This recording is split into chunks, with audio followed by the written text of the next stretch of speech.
ನಗರಕ್ಕೆ ಕೊಪ್ಪಳ ನಗರಕ್ಕೆ ಈ ದಿನ ಬಂದಿರತಕ್ಕಂಥದ್ದು ನಮ್ಮ ಪಕ್ಷದ ಅಧ್ಯಕ್ಷ ಆಗಿರ್ತಕ್ಕಂಥ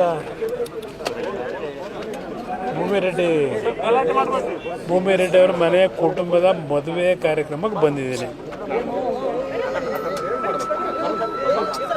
ನಿನ್ನೆ ದಿನ ಮಂತ್ರಾಲಯದಲ್ಲಿ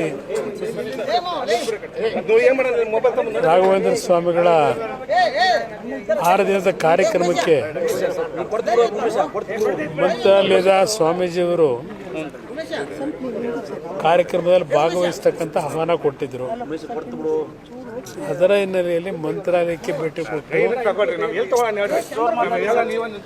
ಗುರುಗಳ ಆಶೀರ್ವಾದವನ್ನು ಪಡೆದು ಇವತ್ತು ಮದುವೆ ಕಾರ್ಯಕ್ರಮದಲ್ಲಿ ಭಾಗವಹಿಸಿ ಬೆಂಗಳೂರಿನಲ್ಲಿ ಪಕ್ಷದ ಕಾರ್ಯಕರ್ತರ ಸಭೆ ಇದೆ, ಪ್ರಮುಖರ ಸಭೆ ಕರೆದಿದ್ದೇವೆ.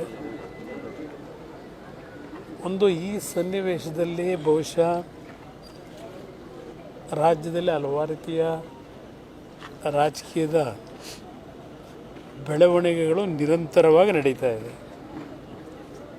ನಾನು ಅದು ಯಾವುದರ ಬಗ್ಗೆಯೂ ಚರ್ಚೆ ಮಾಡಲಿಕ್ಕೆ ಹೋಗೋದಿಲ್ಲ, ಅದರ ಅವಶ್ಯಕತೆಯೂ ಇಲ್ಲ. ನನಗೆ ಕಾಂಗ್ರೆಸ್ ಪಕ್ಷಕ್ಕೆ 138 ಸ್ಥಾನ ಕೊಟ್ಟಿದ್ದಾರೆ ನಾಡಿನ ಜನತೆ.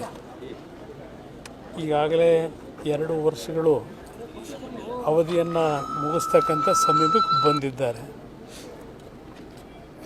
ಪ್ರತಿನಿತ್ಯ ಗ್ಯಾರಂಟಿಯ 5 ಕಾರ್ಯಕ್ರಮದ ಭಜನೆಯನ್ನು ಹೊರತುಪಡಿಸಿ ಮತ್ತು ಕೇಂದ್ರ ಸರ್ಕಾರವನ್ನು ದೂಷಣೆ ಮಾಡ್ತಕ್ಕಂಥದ್ದು ಹೊರತುಪಡಿಸಿ ಮತ್ತೇನೂ ಈ ಸರ್ಕಾರದಿಂದ ನಾವು ನಿರೀಕ್ಷೆ ಇಡಲಿಕ್ಕೆ ಸಾಧ್ಯ ಆಗಿಲ್ಲ. ಬಹುಶಃ ಕಳೆದ ವರ್ಷದ ಅಂದರೆ 24-25ನೇ ಸಾಲಿನ ಕಲ್ಯಾಣ ಕರ್ನಾಟಕಕ್ಕೆ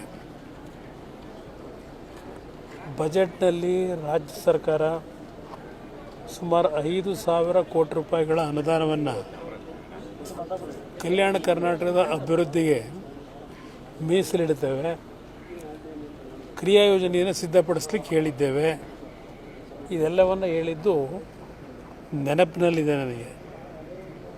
ಆದರೆ 5,000 ಕೋಟಿನಲ್ಲಿ 5 ನಯಾ ಪೈಸೂ ಸಹ ಕಲ್ಯಾಣ ಕರ್ನಾಟಕದ ಅಭಿವೃದ್ಧಿಗೆ ಈ ಕ್ಷಣದವರೆಗೆ ಹಣ ಬಿಡುಗಡೆಯಾಗಿಲ್ಲ.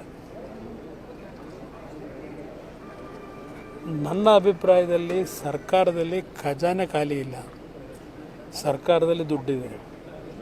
ಆದರೆ ಸರ್ಕಾರ ನಡೀತಾ ಇರತಕ್ಕಂಥ ಮಾರ್ಗದಲ್ಲಿ ದುರ್ಬಳಕೆಗಳ ಮುಖಾಂತರ ಅಭಿವೃದ್ಧಿಗೆ ಪೂರಕವಂಥ ಕಾರ್ಯಕ್ರಮಗಳಿಗೆ ಕೊಡಬೇಕಾದಂಥ ಹಣ ದೊಡ್ಡ ಮಟ್ಟದಲ್ಲಿ ಸೋರಿಕೆ ಆಗ್ತಾ ಇರತಕ್ಕಂಥ ಹಿನ್ನೆಲೆಯಲ್ಲಿ ಅಭಿವೃದ್ಧಿ ಕುಂಠಿತ ಆಗಿದೆ ಅನ್ನೋದು ನನ್ನ ಅಭಿಪ್ರಾಯ.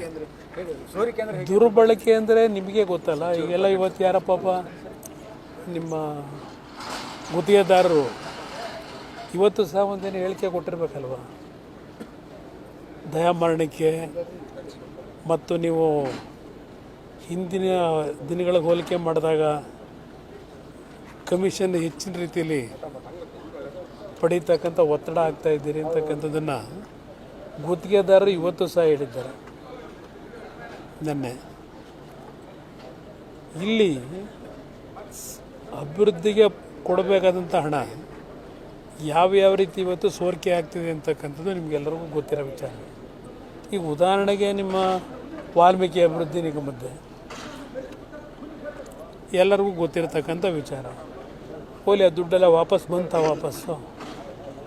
ಅದರಿಂದ ದುರ್ಬಳಕೆ ಅನ್ನೋದು ಯಾವ ರೀತಿ ಅಂದರೆ ಇದೊಂದು ಸುಮ್ಮನೆ ಉದಾಹರಣೆ ಕೊಟ್ಟೆ ನಿಮಗೆ. ಅದು ಭಾಳ ಹೇಳಬೇಕು ಅನ್ನೋದಾದರೆ ಈ ರಾಜ್ಯದಲ್ಲಿ ನಾಡಿನ ಜನತೆ ಸರ್ಕಾರದ ಖಜಾನೆಯನ್ನು ತುಂಬಿಸ್ತಕ್ಕಂಥ ಕೆಲಸದಲ್ಲಿ ನಾಡಿನ ಜನತೆ ಸಂಪೂರ್ಣವಾಗಿ ಸರ್ಕಾರಕ್ಕೆ ಸಹಕಾರ ಕೊಟ್ಟಿದ್ದಾರೆ.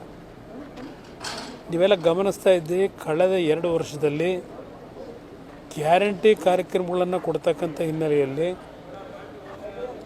ಆ ಒಂದು ಕಾರಣಗಳನ್ನು ಕೊಟ್ಟು ಯಾವ ಬಾಪ್ನಲ್ಲಿ ಎಷ್ಟೆಷ್ಟು ತೆರಿಗೆಯನ್ನು ಏರಿಕೆ ಮಾಡಿ ಜನಗಳ ಜೋಬು ಕೈ ಹಾಕಿದ್ದಾರೆ. ಆ ಹೆಚ್ಚಿನ ಒಂದು ತೆರಿಗೆ ಹಾಕಿ ಹಣ ಸಂಗ್ರಹ ಮಾಡಿ ಎಲ್ಲಿ ಹೋಗ್ತಿದೆ? ಇದು ನಾನು ಹೇಳ್ತಾ ಇರತಕ್ಕಂಥ ಸರ್ಕಾರದಲ್ಲಿ ಹಣದ ಕೊರತೆ ಇಲ್ಲ. ಆದರೆ ಈ ಸರ್ಕಾರ ಯಾವ ರೀತಿಯಲ್ಲಿ ಇವತ್ತು ನಾಡಿನ ಜನತೆಯ ಸಂಪತ್ತನ್ನು ಯಾವ್ಯಾವ ಅಪಮಾರ್ಗದಲ್ಲಿ ಅದನ್ನು ಇವತ್ತು ದುರ್ಬಳಕೆ ಮಾಡಿದ್ದಾರೆ ಅನ್ನೋದೇ ಮುಖ್ಯ ಇಲ್ಲಿ. ಹೆಚ್ಚಿನ ವಿಡಿಯೋಗಳಿಗೆ ಪ್ರತಿಧ್ವನಿ ಯೂಟ್ಯೂಬ್ ಚಾನೆಲ್ ಸಬ್ಸ್ಕ್ರೈಬ್ ಮಾಡಿ, ಬೆಲ್ ಐಕಾನ್ ಕ್ಲಿಕ್ ಮಾಡಿ.